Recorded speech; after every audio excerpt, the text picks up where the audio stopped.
maybe I should just sing you a lullaby. Would that help? No, probably not. I'm a psychologist. I want to help you understand how to calm your mind down before sleep, and then you can do it.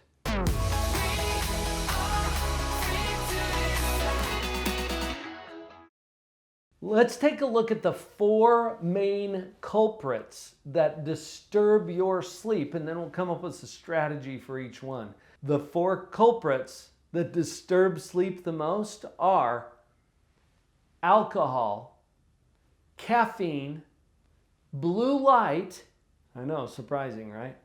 And anxiety. That one didn't surprise you. I attended a professional conference not too long ago with Dr. Preston out of Stanford University. Dr. Preston shared with us these culprits that disturb our sleep and that get in the way, particularly with our stage 4 sleep, the deeper levels of sleep that tend to be restorative. And as he shared these findings, there's something that we can do about each one of these. Take alcohol, for example. Alcohol has been shown to disturb certain parts of our sleep. Now, this surprises some people because a lot of people will drink to relax or to help themselves go to sleep. And it's true that sometimes if you become intoxicated, you'll just fall asleep at some point. But it disturbs some of the parts of our sleep that we don't even notice. And that's why it's one of the culprits that was listed. Dr. Preston suggested that we avoid alcohol as much as possible. Now, I know that some people drink much more responsibly than others. And please, if you use alcohol, be very judicious and wise about how you do so. We know that it predisposes some people toward addictions. We know that it causes impairment that can make people unsafe when they're driving or operating equipment. So beside all of those things, if we get right down to the sleeping issue, staying away from alcohol could improve your ability to fall to sleep and to get the right kind of sleep that you need. It's rare that you find someone who says, "Oh, I really wish that I could start drinking." No, it usually goes the other direction. I really wish that I could stop if they're in an addictive pattern. Let's take a look at that in a very responsible and mature way as it relates to our sleep. Let's go to caffeine next. Caffeine is a stimulant, and it's obvious why that might interfere with our sleep. Kind of like alcohol, it has some effects that are unseen. In other words, you might be able to fall asleep, but if you're consuming a lot of caffeine, you might not get all of the restorative levels of sleep that you need. The suggestion here is that you limit your caffeine intake to less than 200 milligrams before noon. Now you go check your favorite beverages or sources of caffeine and just see what the milligram count is. This will give you an idea of what we're talking about. Before noon, really? Yeah, because like a lot of other substances, caffeine has a half-life. Half-life just means how long does it take to get rid of or metabolize or flush out of your system about half of the potency of that chemical. And the half-life on caffeine has been shown to be about 5 to 6 hours. Wow, so do the math. If you ingest 100 milligrams of caffeine at noon, you still maybe have the effects of about 50 milligrams floating through your body at about 6 p.m. And if you're on a regular sleep schedule, you don't want to have much caffeine in your system as you're trying to go to sleep, because that works counter to the processes that will naturally help you to sleep. A quick word about blue light. This one caught my attention because I didn't really expect it to happen.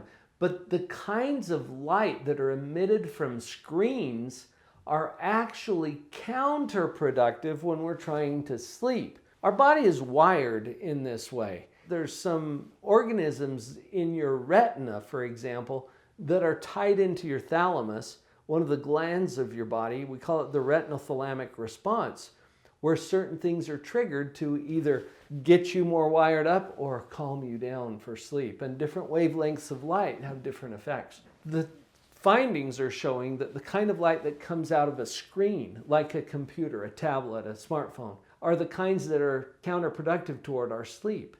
Now, there's things you can do about this, like limiting your screen time before bedtime.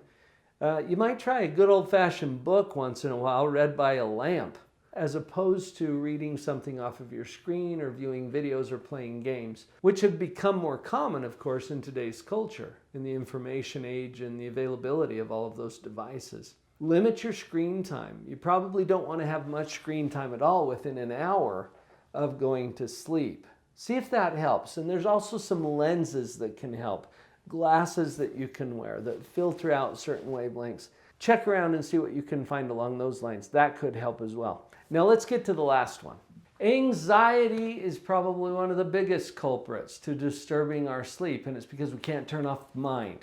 Anxiety is something that you can develop some skills to handle in a way that will allow you to sleep better. In fact, we've got a lot of videos here on the channel. I'm not going to go into a lot of detail on this video about how to handle anxiety, but when we know that it's one of the major culprits to disturbing our sleep, this is something you might want to gain some skills to take on. We've got a 3-day challenge here on the channel about how to become more positive. I think that one's going to help. We've also put out a video about how to avoid a nervous breakdown. Check out that one, or any of the other titles here around anxiety. It's going to give you some ideas. Here's the thing. We get really good at whatever we practice. And if your mind is really accustomed to thinking about things in a way that causes you anxiety or fear or apprehension, that triggers something in your brain that prevents sleep, because that little part of your brain wants to keep you safe. It doesn't want you to be in danger. And when you feel fear or anxiety, your body is trying to take care of you to keep you safe. And so it's not going to let you sleep. That's why this is such an important one to address. I think as you start to get serious about taking on anxiety, you're going to find it much easier to sleep, and practice it so that you can train your brain to think differently about the things that are causing that anxiety in the first place. That'll give you a few things to think about. There's plenty to think about, isn't there? I'm ready to help you out with this. I think the best place to start would be getting a copy of my book. I'll send it to you for free. You just pay for the shipping. Does that sound like a good plan? Go to the description and click on drpauljenkins.info. That's going to take you right over to my website. You can go to drpauljenkins.com. There's a big orange button there as well. Either one's going to get you there. Let's get that book in your hands, and I'll help you out.